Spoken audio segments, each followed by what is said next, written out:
Well, that's the question. That's a good question, and that's where our receivers, tight ends, backs, we all have to help the quarterback. Everybody's got to be on the same page, and we got to get that part of it better. We have to, and they did some smart things. They chose some times to double up Monk when normally we have some one-on-one throws, but that's the part we have to improve. You said you felt like you could win with either guy. You're confident with either guy. Are you kind of torn on the sidelines? Maybe you got to give Mitch a crack. What goes through that decision-making process? So that's what's hard, especially when you're in the game.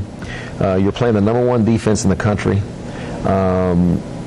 It's hard to take a guy off the bench and throw him in there cold, especially when you're in the game a little bit. But Mitch will get a few more reps this week, and we'll see what's going on there. It's been unusual covering 10 straight wins and at the same time still hearing things from fans. You get questions like, who's really calling the plays?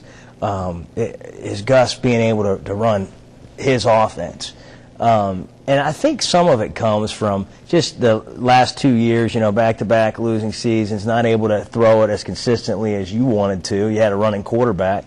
And then you get into a situation where when he's hired, he says, we're going to run the hurry-up, no huddle.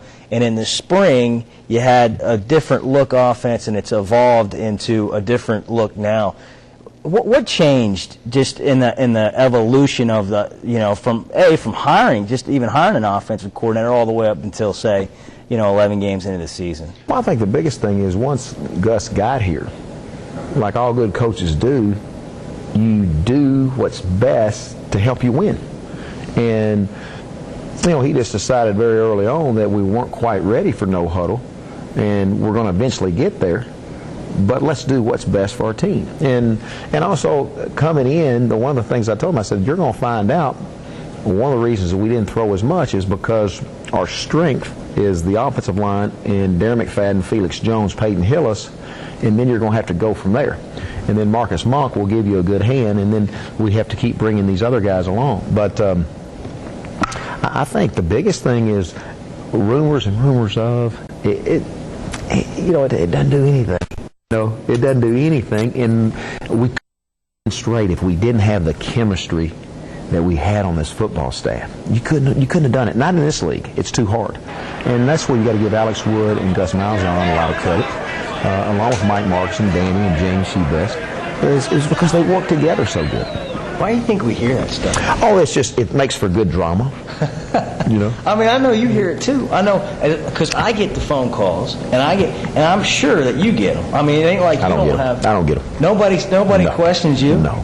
Maybe they just want me to ask. Yeah, that's it. but do you find that unusual that you win 10 straight and people are asking me or other members of the media, hey, those guys aren't really getting on. Gus isn't really the guy running the offense. Oh, baloney. I mean, why do you think that happens? I don't know. I really don't. And this is what I told our team early on is rumors and rumors of, especially after the first loss. I said, I don't care anything is being said outside these walls. What's important is what's inside this wall. And I know we have a good football team. I know we have a good staff that's working together. We're going to do what's best to help us win. Everything else, we don't want to hear. And so that's the mindset you take and you go forward. Have you heard the rumor that some of these freshmen are going to leave at the end of the year, kind of along the same lines? You heard that one? No. Any truth to that? I hadn't heard of it. They're too happy. When they want to leave? We're just now getting started. You're only SEC champions. It's amazing that it just keeps coming up. Yeah. That's what I'm saying. It's unusual to cover a team winning like this, and you hear that kind of stuff. You want to look at some people and go, I told you so. Because I hear them playing that song on a loudspeaker. You got some favorite songs. What song is that? They play. How Do You Like Me Now? No. They play that. It's kind of fitting. There's got to be a part of you that enjoys that. I mean, I know that you probably feel like 6-8 months ago people were ready to pack your bags for you, and you always said just be patient.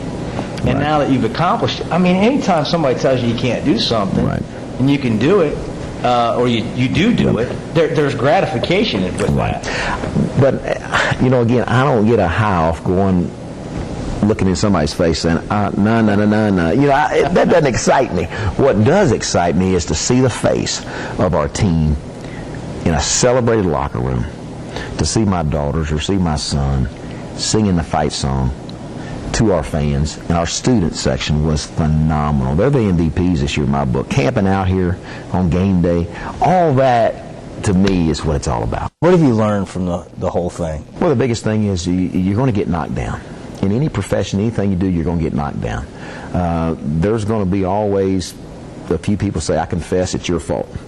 And the critics are not in the arena, and that's what I believe. And I believe that I was put here to help a young man not only get a degree, to be a man, to be a big-time citizen, and be the best football player in the toughest conference in America.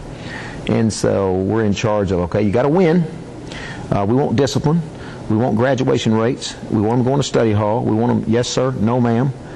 And we want to win a couple of titles along the way, too. You got to get all that mixed in there. And that's a simple recipe, but it's true. And that's just reality.